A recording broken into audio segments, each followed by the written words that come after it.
নমস্কার বন্ধুরা, আজ আমি আপনাদের বলবো জীবনে সুস্থ থাকতে গেলে সেই চাবিকাঠি কি আছে আপনাদের হাতে। দেখুন, জীবনে সুস্থভাবে বাঁচতে গেলে সুস্থ থাকার যে চাবিকাঠি সেটা আমাদের হাতেই রয়েছে। আমরা ইচ্ছা করলেই সেটাকে মেনটেন করে সুস্থ থাকতে পারবো। প্রথমত এটা বলবো যে জীবনে সুস্থ থাকতে গেলে আমাদের দৈনন্দিন যে খাদ্য তালিকা আছে তার থেকে চিনি, লবণ আর তেল এই তিনটেকে বাদ দিতে হবে। এবার এই তিনটেকে বাদ দিয়ে তো আমরা খাবার দাবার খেতে পারবো না।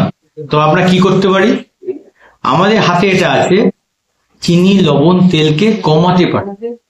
যত আমরা কমাতে পারবো তত আমরা সুস্থ থাকবো।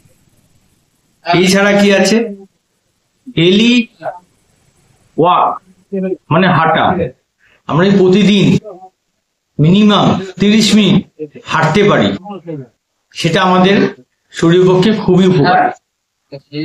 এর সঙ্গে সঙ্গে কি আছে যে স্লিপ বলতে আপনার রেস্ট, বিশ্রাম, রাতে যে ঘুমান সেই ঘুমানো, সেটা মিনিমাম 6 থেকে 8 ঘন্টা আপনাদেরকে ঘুমাতে হবে। এবং সেটা না সাউন্ড স্লিপ হয়, যেবার নিশ্চিন্তে ঘুমানো হয়। এটা তাহলে আপনার মানে আপনার যে লাইফটা আছে সে সুন্দরভাবে থাকবে, জীবনটা সুন্দর থাকবে, কোনো রোগ চুক ধরবে না। সর্বোপরি বলবো স্ট্রেস ফ্রি লাইফ রাখতে হবে। আমাদের যে দৈনন্দিন জীবন আছে, প্রচুর চাপে আমরা রয়েছি, প্রচুর স্ট্রেস রয়েছে আমাদের জীবনে। চেষ্টা করতে হবে যতটা কমানো যায়। তো এই স্ট্রেস ফ্রি লাইফ করলেও আপনারা বহুদিন পর্যন্ত সুস্থ সবলভাবে বাঁচতে পারবেন। ঠিক আছে?